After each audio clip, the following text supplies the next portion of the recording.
Bonjour Charline Vanhoenacker. Bonjour Antoine Decaune. Et la santé surtout?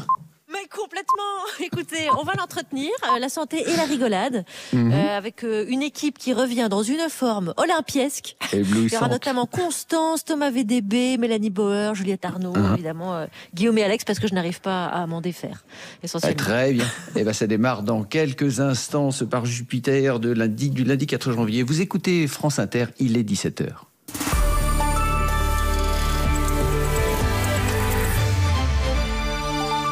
Les infos, Laetitia Gaillet. Ça va monter en puissance, la promesse d'Olivier Véran après les critiques sur la lenteur de la campagne de vaccination en France. Le gouvernement montre qu'il reprend la main. Premier au front aujourd'hui, le ministre de la Santé, donc, qui assure que 580 000 nouvelles doses de vaccins vont être livrées d'ici mercredi et ces doses, elles viendront s'ajouter aux 500 000 déjà livrées au moment de Noël. Olivier Véran l'assure, plusieurs milliers de personnes auront été vaccinées d'ici la fin de la journée, car la campagne auprès du personnel de santé de plus de 50 ans a commencé ce matin. Illustration avec ce reportage au CHU de Nancy de Cédric Lietto. Des soignants qui se présentent sur rendez-vous dans cette grande salle reconvertie avec quelques paravents en centre de vaccination. Agnès est anesthésiste, elle n'a pas hésité une seconde. Parce que je travaille en réanimation et au bloc opératoire, donc on côtoie tous les jours des patients Covid ou pouvant être Covid par les urgences notamment. Et donc je veux me protéger afin de protéger mes proches et les autres patients que je vais prendre en charge. De l'autre côté de la seringue, Ophélie, infirmière, ce moment, elle l'attendait depuis longtemps. Je vous cache pas que ce matin, ça avait un goût solennel, en tout cas, oui, de l'émotion, de se dire ça y est, on y est, on est les pionniers, on est les précurseurs. Et puis, c'est tant attendu parce que il semble quand même qu'on n'ait aucune autre arme pour s'en sortir à cette heure-ci. Des soignants qui espèrent, en se vaccinant, convaincre l'opinion de faire de même, à l'image de Karine, infirmière. Enfin, si tout le monde hésite, si on est tous vaccino-sceptiques, on va jamais s'en sortir. Tout le monde râle parce qu'on est confiné. Alors ça s'est râlé, mais personne ne fait rien pour changer les choses. Donc à un moment, faut bien se lancer, quoi. Et pour cette première journée, une centaine de soignants du CHRU de Nancy ont été vaccinés contre le Covid-19. Cédric Lietto. Emmanuel Macron, lui, a prévu une réunion à l'Élysée avec Jean Castex et des membres du gouvernement pour parler justement du suivi de la campagne vaccinale. Pour l'instant, donc, on ne vaccine en France qu'avec des doses de Pfizer-BioNTech. On devrait rapidement vacciner avec des doses de Moderna, puisque l'Agence européenne des médicaments pourrait se prononcer dans la journée sur ce sujet. Rien, en revanche, sur le vaccin AstraZeneca-Oxford. La haute autorité de la santé estime qu'on manque d'informations pour l'instant, ce qui n'arrête pas le Royaume-Uni, qui, lui, a décidé de vacciner avec ce nouveau vaccin aujourd'hui. Et on reste à Londres où Boris Johnson, le Premier ministre britannique, doit annoncer dans la soirée de nouvelles mesures de restriction. Il doit s'exprimer à la télévision. La propagation de la nouvelle variante du coronavirus l'y oblige, selon le porte-parole du 10 Downing Street. Le Parlement britannique devrait être convoqué mercredi. En Écosse, la Première ministre Nicola Sturgeon a annoncé, elle, cet après-midi, un reconfinement strict pour le mois de janvier, comme celui de mars dernier, et ça prend effet dès ce soir minuit. Pas d'extradition vers les États-Unis pour Julian Assange. La justice britannique invoque aujourd'hui un risque de suicide. Le ministère de la Justice américain se dit très déçu. Le fondateur de Wikileaks est poursuivi aux États-Unis pour avoir divulgué plusieurs centaines de milliers de documents confidentiels. Pour l'instant, Julian Assange reste donc emprisonné au Royaume-Uni. Le Mexique annonce ce soir qu'il lui offre l'asile politique. La fusion de PSA avec Fiat sera finalisée le 16 janvier prochain. Les actionnaires des deux constructeurs automobiles ont donné aujourd'hui leur feu vert au mariage.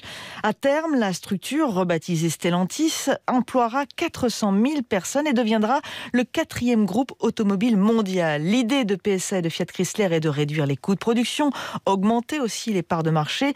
Mais quid des salariés dans tout ça ? Eh bien, il va falloir se serrer les coudes, selon Jean-Pierre Mercier. C'est le délégué syndical central de la CGT chez PSA. C'est là où le bât blesse, c'est que dans cette opération, il va y avoir des attaques, moi j'en suis convaincu, brutales en termes de suppression d'emplois contre l'ensemble des salariés. Il faut que ces salariés, qu'ils soient aux États-Unis, en Allemagne, en Europe, en France, en Italie, il faut qu'ils aient conscience que par-delà des frontières, il va falloir qu'on s'unisse pour défendre nos intérêts communs. Le 24 février prochain, Carlos Tavares va annoncer des profits extrêmement confortables pour l'année 2019, malgré les mois de confinement et la crise sanitaire. Ça en dit long sur les sacrifices qu'ont dû faire les salariés de PSA et d'Opel en termes d'emploi, d'explosion de précarité, de régression du pouvoir d'achat et de régression des droits collectifs. Elle avait été une des James Bond Girls dans Dangereusement Vôtre aux côtés de Roger Moore. L'actrice américaine Tanya Roberts est morte à l'âge de 65 ans. Elle avait aussi joué dans la série télé Drôle de Dame.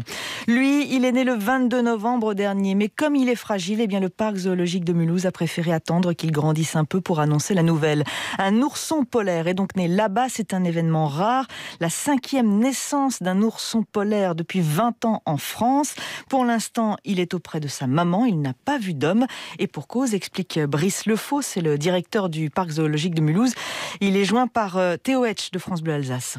Lorsque le petit ourson est né, il faisait que quelques centaines de grammes. Il faut imaginer un petit rat en fait, pas plus. Sa maman, elle fait 300 kilos. Il va s'alimenter en suçant le lait de sa maman durant ces premiers mois qui sont des mois décisifs. C'est vraiment... des mois où tout peut arriver. C'est une naissance qui est rare aussi. C'est pas souvent qu'il y a des bébés ours polaires. C'est un coup de projecteur, ce qui permet de dire aux gens, si ce bébé est là présent, le plus important c'est qu'il y en ait beaucoup dans la nature, qui soient présents aussi dans la nature, et que donc il nous faut préserver absolument la banquise. Il faut lutter contre le changement climatique. Le symbole du bébé ours polaire, c'est qu'il devient un ambassadeur de la lutte contre le réchauffement climatique et du changement de comportement qu'on doit avoir collectivement, moi, vous et l'ensemble de nos visiteurs. Et qu'on se le dise, notre ourson n'a pas encore de nom. Le zoo a prévu de lancer la semaine prochaine un vote. À la rédaction, Amélie Perrier a proposé Booba. Pas original, mais pas mieux. 17h06 sur Inter. Demain sur France Inter, Laetitia Doche dans Boomerang. 9h05, Augustin Trapenard. Dans une variation sur un roman d'Annie Ernaux, elle explore les heures et malheurs d'une passion simple, Désir de Laetitia Doche. Boomerang, le rendez-vous culture de France Inter. Du lundi au vendredi à 9h05, évidemment. On peut gagner sans perdre la tête, gagner en restant sage, perdre sans se prendre la tête, gagner quand t'auras l'âge. On peut gagner à l'occasion, gagner sans obsession, gagner pour le plaisir, gagner y a pire. Faire gagner le jeu responsable pour FDJ, c'est lutter contre le jeu des mineurs, l'addiction au jeu et accompagner les gagnants. FDJ et voir la France gagner. Jouer avec excès comporte des risques. Appelez le 09 74 75 13 13, appel non surtaxé. Jupiter sur France Inter. Bonne année à vous les amis, mais vraiment, mais une méga bonne année quoi. La win quoi. Merci pour vos bons vœux Laetitia Gaillet et bonne année à vous aussi de toute l'équipe. Ah on peut faire ensemble et aux auditeurs 3-4. Bonne année. Yes. Et à demain. À demain.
moitié saucisse, moitié plastique, qui veulent te manger.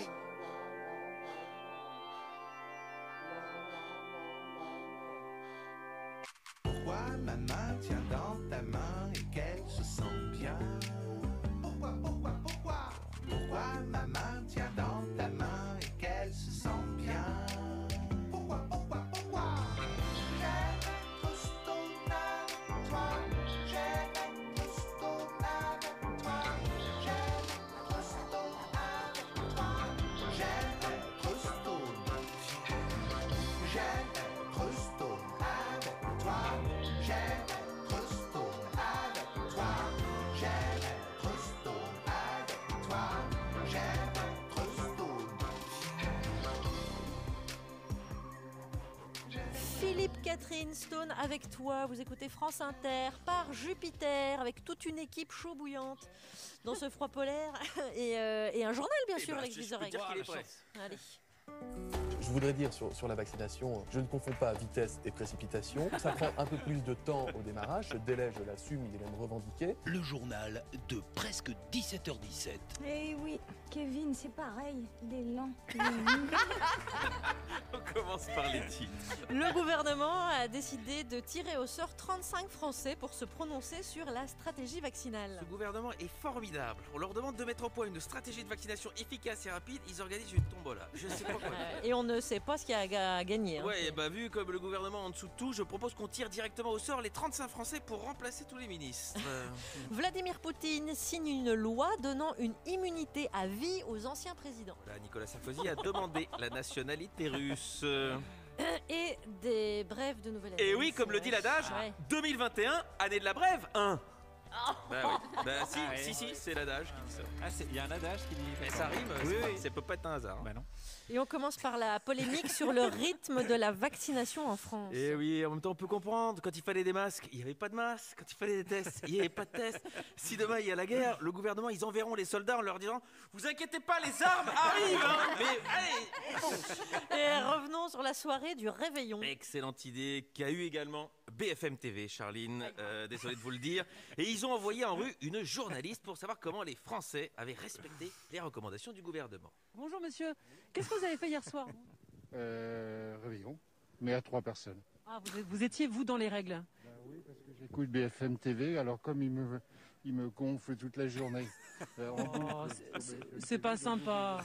C'est pas sympa. Non, c'est pas sympa, mais c'était sincère. BFM TV, priorité au direct du gauche. Oui, cet homme qui a donc dû rester chez lui a pu donc regarder les vœux présidentiels où Emmanuel Macron a cité en exemple plusieurs Français, dont Jean-Luc, chauffeur éboueur en Guyane, dont il a salué le travail. Moment particulièrement émouvant de son discours quand il a parlé de Jean-Luc. Qui cite ainsi en exemple des Français? Non, qui sache ce que représente le travail d'un éboueur, ça m'a bouleversé terriblement. International maintenant, la justice britannique a refusé l'extradition de Julian Assange vers les États-Unis. Il va donc rester en Angleterre et c'est bien dommage que les Britanniques n'aient pas pensé à faire la même chose avec leur variante du Covid-19. Oui, le variant anglais du virus qui a été détecté en Corse. Et oui, et c'est la première fois que les Corses ne peuvent rien faire pour empêcher un Anglais de s'installer chez eux. Allez, on passe à Molenbeek en Belgique. Oui, je pense pas besoin de préciser en Belgique. Les Français en ont un petit peu entendu parler. Oui, mais là c'est pour autre chose. On va en profiter. Profitons. À Molenbeek, une lockdown raclette a eu lieu dans un commissariat pendant le réveillon. On peut plus rien faire. On peut plus faire des lockdowns partout. Alors nous, on trouve une autre idée. On fait lockdown raclette. On peut pas non plus. Alors bon, c'est vrai qu'il y a un point commun entre les deux, c'est que dans les deux cas, ça chauffe pas mal pendant l'hiver. Et puis quand ça se termine, on a envie de quitter la pièce à cause de l'odeur. C'est chic. Culture. Le chanteur britannique Jerry Marsden est décédé hier. Il avait popularisé le chant du club de Liverpool, You'll Never Walk Alone. Juliette, je sens qu'on vous l'apprend. Et oui, c'est ça aussi le journal 17h17, c'est des vraies infos. Hein. Et donc maintenant, He Will Never Walk Again. Écoutez, sur ce jeu de mots international d'excellente qualité, passons aux brèves. Aux brèves, avec un article intéressant dans Le Progrès. Haute-Loire, il fabrique des sextoys en bois. Je crois que je n'ai jamais autant regretté la retraite de Jean-Pierre Pernaut, qui nous aurait fait découvrir ce petit artisan au JT de 13h. Moi, je ne regrette pas du tout, d'ailleurs. Il fait de la vente en ligne? Oui, bien sûr, il fait du Dick and Collect. Vous allez évidemment. Sur cette excellente blague de teub de toute belle qualité. Label rouge estampillé 2021. Passons à la dernière. Mais j'en attendais. Alors là, à Montbéliard, ivre virgule, le faux Francis Cabrel veut aller en cellule de dégrisement. Ah bon? Et oui. Et le lendemain, qu'est-ce qu'il dit alors? Il a dit depuis le temps que je patiente à cette chambre noire. 2021, c'est aussi l'année de l'imitation. Et oui, je sens que vous n'avez pas prévenu. Essayez d'y prendre goût donc, effectivement, sinon je vais passer une année de merde une fois de plus. C'était la vraie voix de Francis Cabrel, comme avec les masques qu'on voit pas. Effectivement. Allez, évoquons à présent la Russie, à l'époque de Napoléon Ier, chers auditeurs, car Juliette, vous vous êtes sacrifiée pour eux, pour nous. Pendant les vacances, vous vous êtes cogné l'intégrale de Guerre et paix de Tolstoï. Alors, qu'est-ce qu'il y a dans cet énorme livre qui s'appelle La guerre et la paix? Eh bien, il y a la guerre, et pas tant que ça, la paix. On ne va pas commencer l'année en se tirant les cartes entre gitans. Deux choses. Oui, on est dans une stratégie dite du mollo-polo au niveau de la vaccination. Et oui, la guerre et la paix, ça cause de la guerre. Mais, attention, conjonction de coordination qui n'est pas là pour beurrer les tartines. La guerre sur 2000 pages, soit, mais Léon Tolstoï n'est pas un bout de feu, un va-t-en-guerre. Il ne l'aime pas la guerre, il la connaît intimement, il l'a faite. Pas celle-là, pas celles qui nous vont nous occuper, celles qu'on a apprises en classe de première, les guerres napoléoniennes, celles qui servaient, je vous le rappelle, à servir la grandeur nationale avec un grand G et un grand N. Même si vous avez été super attentif en classe de première, même si vous avez une mémoire impeccable, ou encore que vous connaissez par cœur Victor Hugo, ce siècle avait 2 ans, Rome remplaçait Sparte, déjà Napoléon perçait sous Bonaparte, et du premier consul déjà par maint endroit, le front de l'empereur perçait le masque étroit. Bon, ben là, au début du roman, l'empereur a tout à fait percé, il ne fait plus semblant de faire le consul, l'ex-enfant des armées révolutionnaires. Oui, révolutionnaire, comme dans Révolution, il est empereur, comme dans Autocratie, mais on n'est pas chez Hugo, on est chez Léon Tolstoï, alors tous ces noms, Austerlitz, la bataille de la Moscova, eh ben ça sonne pas pareil. C'est comme Waterloo pour vous. Dis donc, on n'interrompt pas les chroniques des Français, s'il vous plaît. Je fais ça, oui. Souvenez-vous, quand on était enfant, c'était indien qu'on voulait être, alors que culturellement, on aurait dû se sentir plus proche des cow-boys qui ont eu des selles, par exemple. Pourtant, c'est indien qu'on choisissait, en règle générale, à part les plus pervers d'entre nous. Eh bien, la guerre et la paix reproduisent ce prodige. Au fil des pages, on n'est plus français, on devient russe. On est nimbé de l'âme russe et plus jamais vous n'appellerez la bataille de la Moscova autrement que comme les Russes l'appellent, c'est-à-dire la bataille de Borodino. Mais je vais trop vite. Borodino, on est déjà en 1812 et au début de ce livre, on est en juin 1805, c'est-à-dire 6 mois avant la bataille d'Austerlitz. Et si vous aviez la trouille d'une vieille chose solennelle et pénible, le roman attaque par un dialogue. Un dialogue? Un roman du 19e siècle qui commence par un dialogue, pas par une description sans fin qui te sèche d'entrée de jeu, non. Par un dialogue, dans un salon mondain à Pétersbourg, où une dame espère la guerre pour que cessent, et je la cite, les atrocités de l'antéchrist. Et c'est qui l'antéchrist? C'est Napoléon, notre grand empereur. Et tout ce beau monde autour de la dame a l'air d'accord, la guerre, sauf 2 jeunes hommes. Un bien né, il s'appelle le prince André Bolkonski, il est officier, je cite Tolstoï, un beau visage aux traits secs, et surtout, il connaissait tous ceux qui se trouvaient dans le salon, et il en avait par-dessus la tête au point d'éprouver à les voir et à les entendre un accablant ennui. Et puis un bien moins né, puisque bâtard d'un comte richissime, grand, gros, pâteau et myope, voici Pierre Bezoukov. Et tous 2 sont plutôt team Bonaparte, parce que Bonaparte, pour eux, c'est l'enfant de la Révolution. Épatés aussi par ses victoires, bien sûr, ils sont très jeunes. Et ils n'écoutent que distraitement le vieux prince, le père d'André, qui lui dit à propos de Napoléon Bonaparte qu'il a du bol. Et je le cite, ses soldats sont excellents et pour commencer, il a attaqué les Allemands. Et qui donc n'a pas battu les Allemands, hors les feignants? Depuis que le monde est monde, on bat les Allemands. Et eux, ils ne battent jamais personne, sauf quand ils se font la guerre entre eux. Alors c'est sûr que, vu que 2020, c'est un peu rigolo. Et croyez-moi, c'est que le début. Merci, bisous, merci. Juliette Arnaud. Et alors là, donc, au bout de la première chronique, vous êtes à la page combien alors? 177, très précisément. Là, on s'est arrêté à 177. Cette réplique du prince, du vieux prince Bolkonski, page 177. Sur combien de pages? Sur 2000. Ok. Donc vous allez revenir mercredi, j'ai l'impression. Très bien. Donc, guerre et paix ou la guerre et la paix. Quelle est la différence? Parce qu'on d'aucuns. Je crois qu'en fait, en russe, il n'y a pas, y a pas de l'article, mais en général, pour le film, on dit guerre et paix. Et à chaque fois que c'est une traduction littéraire française, c'est la guerre et la paix. Alors moi, je dis la guerre et la paix. Très bien. Merci beaucoup, Juliette Arnaud, pour ce premier épisode. Alex, vous avez une indiscrétion sur ce qui va suivre? Eh oui, elle m'a avoué un peu gêné, avoir adoré passer la Saint-Sylvestre avec la grande fiesta de Patrick Sébastien sur C8. C'est pas grave, Mélanie Bauer, c'est pas grave. Je vais me cacher derrière mes lunettes. C'est parti.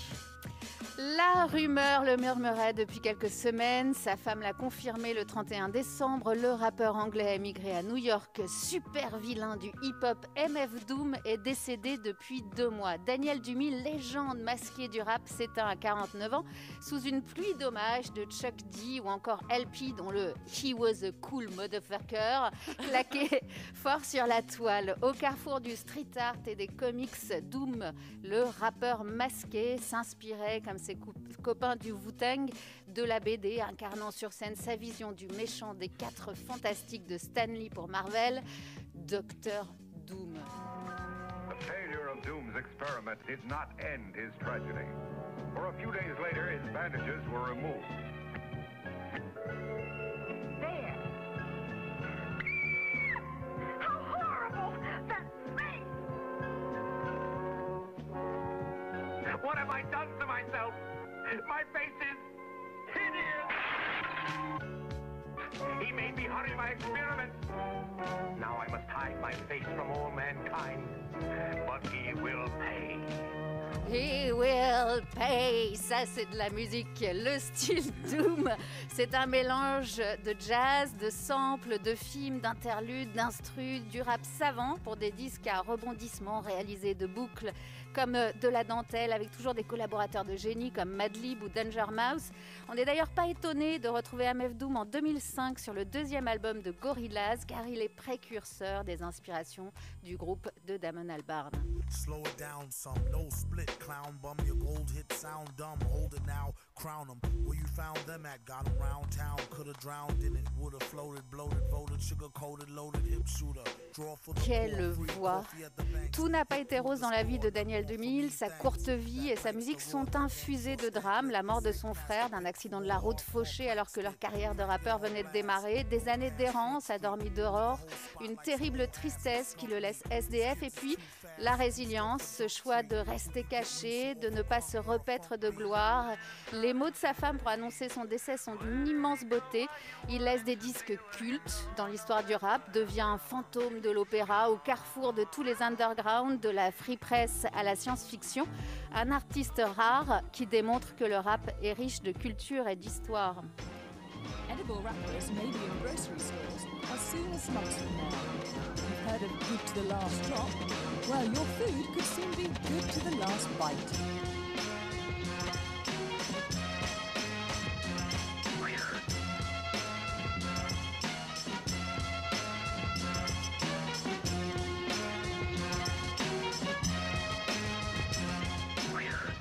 He was a cool motherfucker.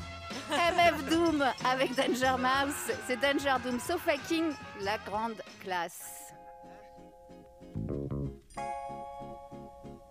Please read from sheets.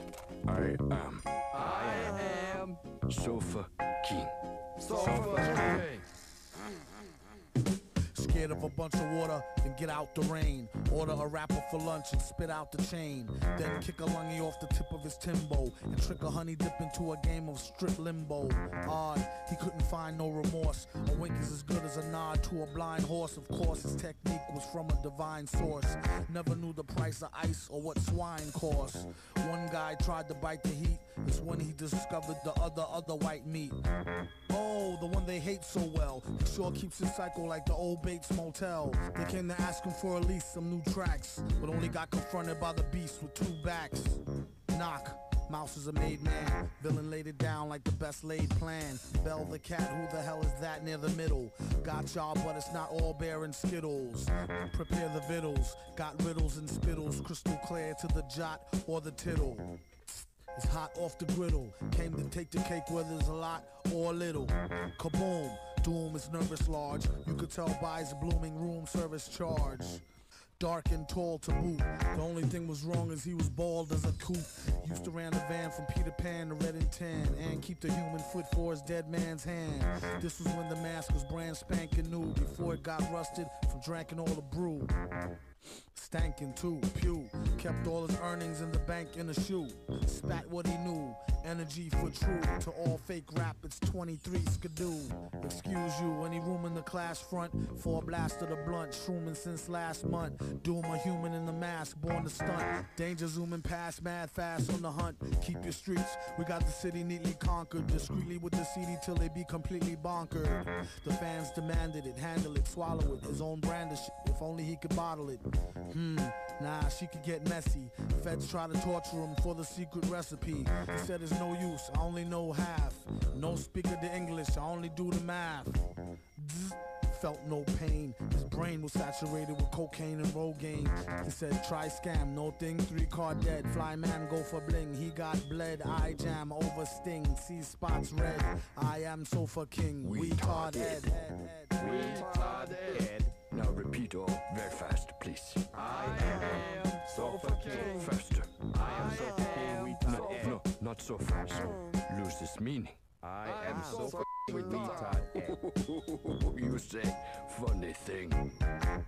Sofa King, Danger Doom, MF Doom, Rest in Peace. Merci Mélanie Bauer. Donc Alex Vizorek, vous avez découvert en même temps. Il n'a absolument pas écouté le morceau, quoi. L'existence et la mort en même temps. Ouais, ça m'a fait beaucoup d'émotions d'un coup. Ascenseur émotionnel. Voilà, c'était l'occasion de le découvrir. Merci Mélanie Bauer. Vous écoutez Par Jupiter sur France Inter. Avec quelle équipe aujourd'hui, Alex? On a déjà entendu Thomas VDB, Juliette Arnaud et Mélanie Bauer, mais vous n'êtes pas au bout de vos souffrances, puisqu'il reste encore Thomas Croisière, Constance et celui qui a tout d'une rêve partie bretonne, puisqu'on n'arrive pas à l'arrêter non plus. C'est Guillaume Meurice. Oui, les amis, ça y est, on est en 2021. Alors c'est comme 2020, mais avec 4 kilos de plus pour Alex. C'est faux, c'est totalement faux. Contrairement à... Oui, c'est plus, mais c'est un ami. Donc, voilà. Contrairement à Juliette, qui durant les 2 réveillons n'a pris que 4 grammes, mais par litre d'alcool dans le sang. Bref, 2020 c'était top, mais 2021 nous réserve de belles surprises. Je sais parce que j'ai appelé mon amie Magda, ma voyante favorite, voilà, ma voyante surprise, Paco Rabanne en 95. C'est une voyante professionnelle, elle ne fait que des révélations professionnelles, parce qu'il y a des gens qui font des révélations comme ça, mais en amateur.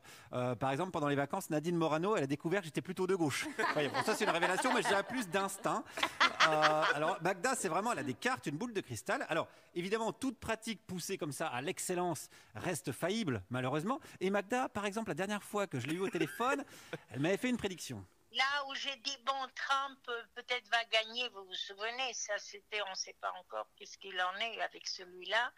Il gagne, il perd, on ne sait pas. Trump, il semblerait qu'il ait perdu quand même. Oui, il est perdu. Mais moi, quand vous m'avez posé, je voyais il gagnait, parce que je ne savais même pas que Biden va arriver. Ah voilà, oui, c'est ça, oui, c'est ça le problème. Parce que dans la voyance, il y a des angles morts, vous voyez. C'est comme sur les bus ou les camions. Et Biden, il était là. On ne le voyait pas dans la voyance. Donc voilà, si vous réfléchissez bien, d'ailleurs, vous voyez qu'à un Biden près, c'est Trump qui gagnait. Elle était quand même vachement pas loin. Donc comme dirait Macron, je ne dirais pas que c'est un échec, je dirais que ça n'a pas marché. Alors, puisqu'on parle de Macron, parlons des vaccins, parce que ça nous préoccupe en ce moment. Je dis que le vaccin va être fait et qu'il y aura des résultats valables dans le sens d'apaisement du virus. Et est-ce qu'il va y avoir des effets secondaires ? Je ne vois pas tellement d'effets secondaires. Ah merde. Si Magda ne voit pas d'effets secondaires, on n'est pas à l'abri d'avoir un bras qui nous pousse dans le dos quand même. C'est un peu l'école Michel Simès. C'est vrai que Magda, elle a un petit côté boussole comme ça, boussole qui indique le sud, mais c'est utile, c'est comme en politique. Moi, à chaque fois que j'ai un doute en politique, je me dis, tiens, qu'est-ce qu'en pense Nicolas Dupont-Aignan ? Et ça permet de se positionner. En ce moment, je vous conseille ses vidéos sur Facebook. Il est en train de passer un diplôme d'épidémiologiste en candidat libre. C'est hyper intéressant à suivre. D'ailleurs, qu'est-ce qu'elle en pense, Magda, du virus ? Je ne vais pas dire que c'est un poison et que c'est une guerre chimique. Je ne vais pas dire ça comme ça. Mais bien sûr qu'on pense à la guerre chimique, évidemment. Qu'est-ce que vous dit la voyance ? La voyance me dit que malgré que ce fût une guerre chimique ou tout ce que vous voulez, nous allons combattre ça. Ah bah, la voyance dit que c'est une guerre chimique alors. Oui, oui, dans les cartes, oui. Ah, si c'est dans les cartes, bon, c'est oui, bah, c'est fiable. Hein, c'est dans les cartes. Hein, il y a des protocoles assez spécifiques comme ça dans la voyance. Magda, faut pas oublier que c'est la Didier Raoult du game. Hein. C'est quand même quelqu'un d'assez précis. Donc là, il y a une enquête à mener. D'ailleurs, est-ce qu'il y aura d'autres pandémies? D'autres pandémies, non. Non. Je ne vois pas d'autres pandémies. Parce que vous aviez pas bien vu venir celle-là quand même, Magda. Oui, mais vous savez que j'ai mis le Requiem de Mozart. 10 jours après, on a tout fermé. Donc, je n'ai pas pu dire pandémie, mais j'ai choisi un morceau quand même qui était Requiem pour la mort, vous voyez. C'était un pressentiment, voilà. Si vous aviez choisi Francky Vincent, tout le monde aurait été tout nu dans les rues. Ah oui, mais il y a des années où j'ai mis beaucoup d'autres choses. Oui, on se souvient tous de l'année où Magda elle a écouté les disques recommandés par Mélanie. Hein. Ça a donné l'arrestation du cartel de Medellín. On se souvient quand elle a écouté la playlist de France Inter, hein, on se souvient des suicides de dauphins par centaines sur les plages. Enfin, il y a des signes comme ça. Moi, par exemple, c'est vrai, pendant l'interview avec Magda, j'ai renversé mon café sans faire exprès. Et Magda, alors quelque chose voilà, qui pourrait vous paraître anodin, Magda, elle envoie un signe, évidemment. Café, c'est symbole d'argent quand on renverse. Ah bon? Oui. Ça veut dire quoi? Qu'on va perdre de l'argent ou qu'on va en gagner? Non, qu'on le recevra, Ah bon? C'est ça, c'est oui. Je vois quand même des renflouements financiers pour vous. Oh la vache! Une augmentation! Coquin! J'espère que Pascal Praud est pas en train d'écouter ça. Imagine que Magda, elle tombe juste pour une fois. Ça, c'est un effet très connu. Une augmentation de salaire à Radio France entraîne un risque accru de crise cardiaque à CNews. Hein. C'est un peu l'effet papillon de leur redevance, hein, si vous voulez. Très connu. Allez, il est temps de conclure. Comme on a commencé avec Macron, on va finir bien évidemment avec lui.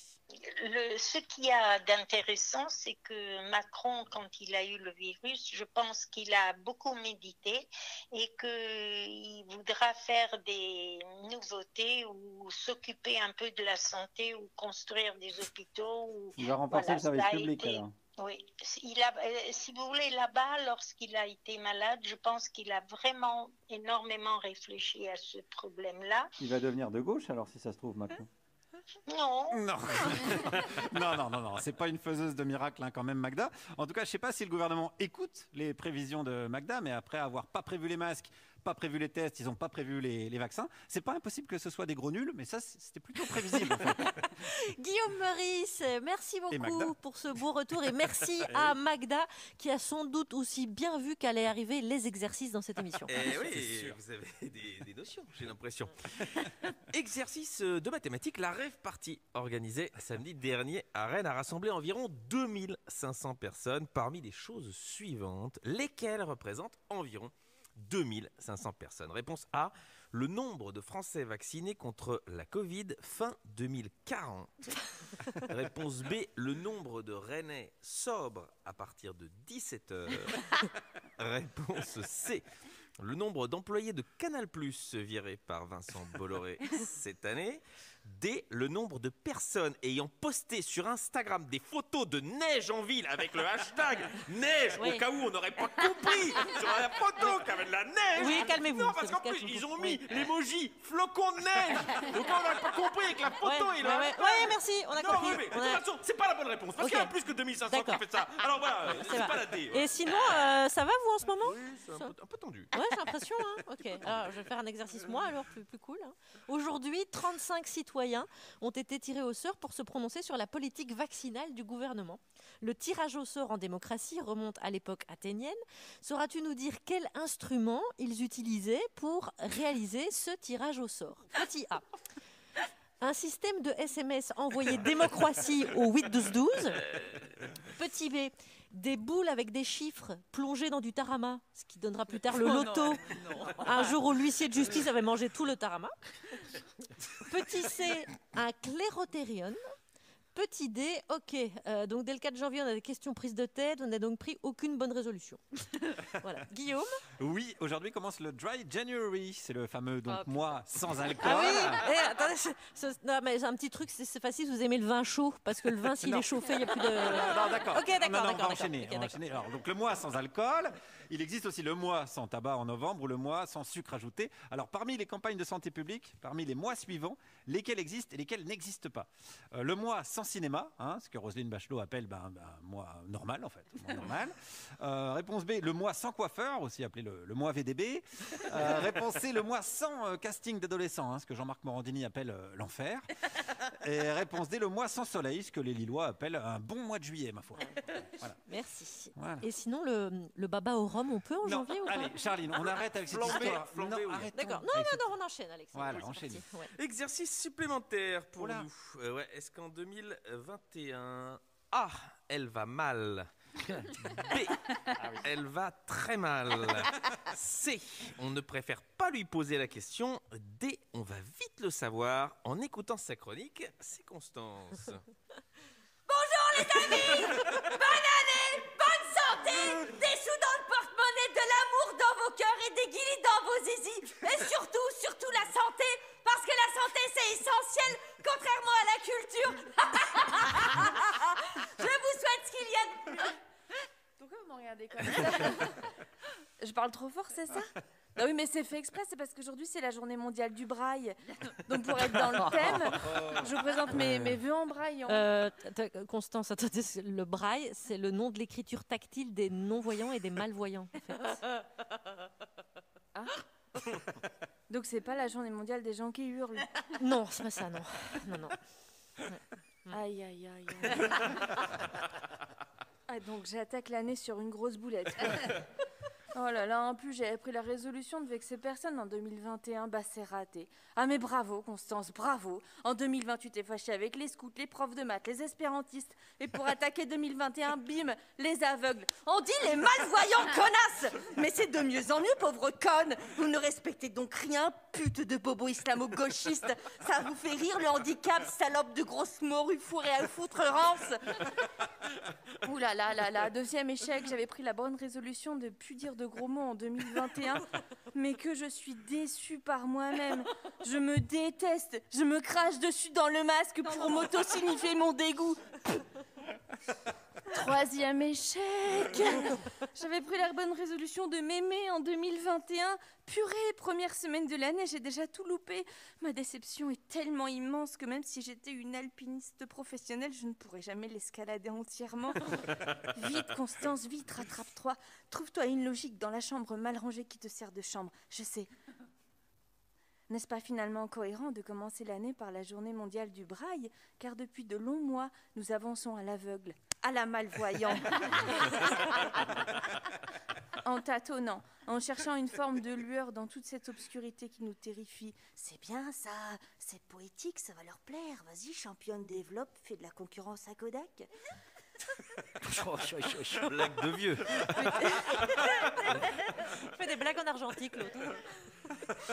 Peut-être que cette année, nous devrions davantage souhaiter nos bons voeux à ce que nous ne voyons pas. Bonne année à tous les êtres vivants, minuscules, invisibles à l'œil nu. Bonne année aux bactéries, aux microbiotes, à l'immense microdiversité. Bonne année aux virus. Non! Mais c'est plus une chronique, il y a des boulettes partout, on dirait des spaghettis bolognaises. Chut, si ça tombe, ils n'ont rien remarqué. Poursuis cette chronique comme si de rien n'était, Constance.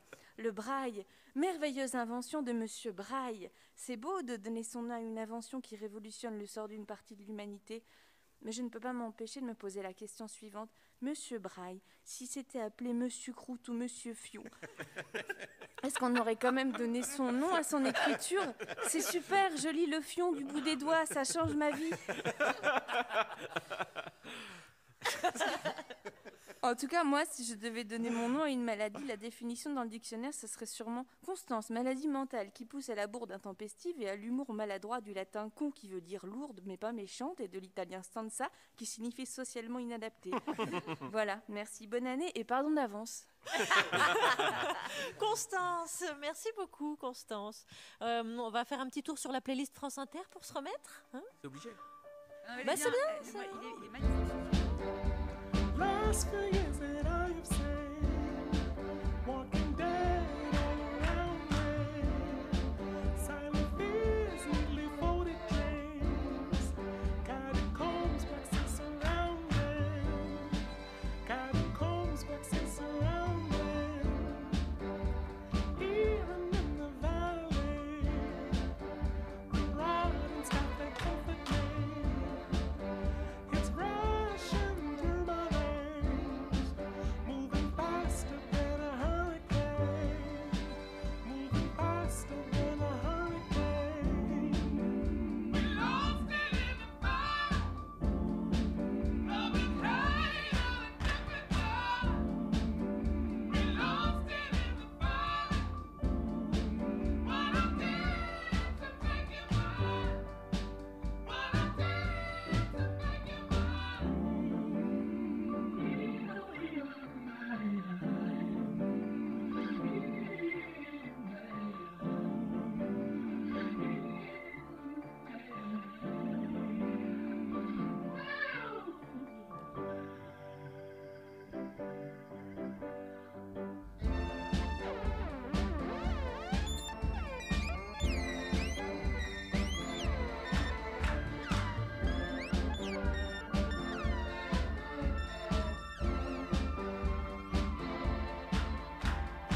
canon ce titre de la playlist. Ouais. Gabriel's Love and Hate in a Different Time. Vous écoutez France Inter par Jupiter. Et après cette période de repos, vous avez écouté les Florilèges. Tout le monde retrouve ses petits réflexes. Nous, on a un réflexe essentiel dans cette équipe au début de chaque émission. D'ailleurs, c'est bien simple. Si on ne fait pas ça avant l'émission, on ne peut pas la faire. Écoutez bien, c'est le making-of. Est-ce que quelqu'un veut un Ricola? Non, merci. Moi je veux bien, Ricola. 132 Ouais. Le mec, tu lui donnes ça, hop, il prend ça. Quelqu'un veut un Ricola? Oui. Merci. On ne peut pas commencer l'émission si Juliette ne dit pas quelqu'un veut un Ricola. On peut pas commencer l'émission. Moi j'en veux bien. Des fois, l'invité dit oui. Et après il chouigne en disant ah mais j'arrive pas à parler. Ça colle, je le mets où? Mais mon pote, fallait y penser avant. Hein? Est-ce que quelqu'un veut un Ricola? Bah me répondez pas tous à la fois, tas de cons. Bah là, vous avez vraiment 50 secondes pour le sucer. Hein. J'en ai connu qui y arrivaient. Jésus vient de dire Juliette Arnaud. Et oui, voilà. Et passé 20h, ça n'est plus des Ricola. Hein, ça, je vous le dis tout de suite. Si on pensait qu'elle deviendrait égérie Ricola. Alors là. Alors, vous aussi, Thomas Croisière, vous avez bossé pendant les vacances. Vous avez gardé le contact avec nos auditrices et nos auditeurs. Et on attend de savoir ce qu'ils ont à partager avec nous. Souvenir. Déconfinés comme vous et moi, des auditeurs me partagent leurs souvenirs de cinéma. Bonjour Thomas Croisière, je m'appelle Stéphanie et en 1984, je suis allée voir Amadeus de Milos Forman. Film aux 8 Oscars et 4 500 000 entrées en France, et quelle vie! Avec ma classe, parce qu'à l'époque on allait au cinéma avec sa classe. Ça paraît improbable aujourd'hui, mais c'était le cas. Ouais, c'est d'aller au cinéma tout court qui paraît improbable aujourd'hui. Ça a été une révélation pour moi. Découvrir d'abord Mozart, que je connaissais sans doute ou que j'écoutais peut-être par mes parents. Mozart est partout. Chez mon fromager, Mozart est là, même au cinéma dans Le Grand Blond d'Yves Robert. Le Truman Show de Peter Weir. Ou encore L'Incompris de Comencini. Out of Africa de Sidney Pollack ou À bout de souffle. Et The Big Lebowski des frères Cohen. Un extrait du Requiem utilisé dans des dizaines de films et que Salieri écrit sous la dictée de Mozart. Car si le personnage central est Amadeus, le principal est Antonio Salieri qui s'exclame avant de mourir « Pardonne Mozart, pardonne à ton assassin ». Un postulat de fiction, précise Forman. Notre film ne prétendait aucunement offrir un récit réaliste des rapports obscurs et méconnus de deux compositeurs. C'était plutôt une rêverie historique, une construction dramatique, une méditation sur ce qu'aurait pu être une histoire divertissante. Ce film qui a été vraiment une révélation sur la musique. Je crois que quelques semaines après, j'ai eu le double 33 tours que j'ai écouté inlassablement pendant des années. 6,5 millions d'albums vendus, même si, selon l'empereur Joseph II, à certains endroits, il y a trop de notes. Avec la scène la plus emblématique où on voit Mozart écrire le Requiem, avec toutes ces partitions auxquelles on ne comprend rien, qui sont un peu comme des hiéroglyphes et comme une mathématique étrange, incompréhensible. Maths impressionnante avec Mozart, puisqu'il meurt à 35 ans en laissant 18 messes, 23 opéras, 41 symphonies, 42 avec la symphonie de l'opéra rock. Je vous m'ennuie à la symphonie au Requiem.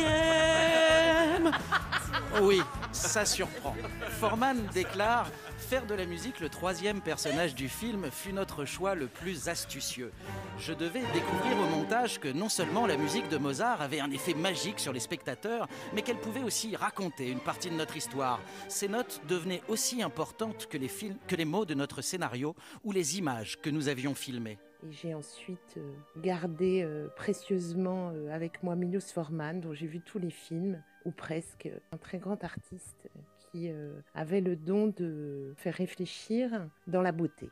La beauté de Vol au-dessus d'un nid de coucou, Air, Ragtime, Man on the Moon, ces films que nous offrit le virtuose tchèque qui signe ici un chef-d'œuvre d'opposition entre laideur et beauté, ombre et lumière, humain et divin, puisqu'Amadeus signifie aimer de Dieu. Vive le cinéma et merci Stéphanie. Et merci Thomas Croisière et Stéphanie. Donc, effectivement, vous avez la même méthode que Thomas VDB. Au milieu de la chronique, il y a un twist. Ouais, Comme ça, et petite surprise, bim, on ne va pas venir. Et puis... C'est pour récupérer votre attention parce que je vous ai senti partir. Non, pas du tout. Vous déféquez vocalement. C'est très compliqué. D'où mon problème d'haleine. Merci les amis et merci aux auditeurs qui participent. On va se quitter avec un dessin. Je vous propose celui-ci. Donc, vous savez que ce week-end a eu lieu en Bretagne une rave party rassemblant 2500 personnes. Alors, afin de respecter la distanciation sociale, amuse-toi à dessiner les 2500 personnes de la rave qui dansent par groupe de 6 avec 1 mètre de distance entre chaque participant et poste ton 1,5 km de dessin sur Twitter sans hashtag puisqu'il n'y aura plus la place évidemment. Merci à tous les amis, quel plaisir de vous retrouver. Eh bien, nous, on va se retrouver demain aussi avec, pour premier invité de l'année, le dernier gardien de phare en France, Louis Causan. Gardien de phare, un métier disparu, car somme toute assez sommaire, hein, monsieur. Jour, nuit, oui. Jour, nuit, jour, nuit. Tu lui donnes quel âge à ma Mini? Je sais pas. 2 ans? Elle en a 6, mais c'est que j'en prends soin, moi. Avec le réseau Mini Service, profitez de toute l'expertise des techniciens pour l'entretien de votre Mini et préservez-la pour longtemps. Votre Mini a plus de 6 ans? Avec l'offre Avantage 6+, bénéficiez toute l'année de tarifs préférentiels sur les principales opérations d'entretien. Et jusqu'au 15 février, profitez de 50 € de remise pour les 1000 premiers rendez-vous en ligne. Mini Service, des experts dédiés à votre Mini. Mini. Voir conditions et réseaux participants sur mini.fr.